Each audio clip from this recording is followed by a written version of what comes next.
Hey, it's Todd Ault and welcome back to Wall Street Words. Today's word is sector breakdown.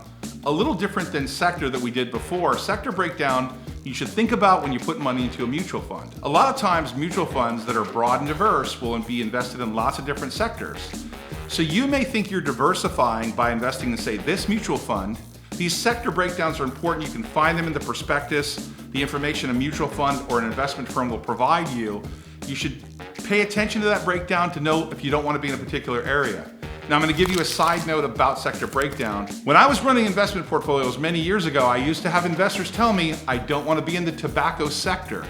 And so for their portfolios, I had to exclude tobacco, or what they call a sin stock, because they didn't want their money invested in that space. Today's word is sector breakdown. It's important to know the sector breakdown when you're making an investment into a particular fund. Hey, thanks for watching Wall Street Words. New words and terms delivered every single day.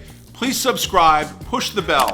If you found this information helpful or you think someone could benefit from this information, please share this video. Thanks for watching our channel. Always good things happening here.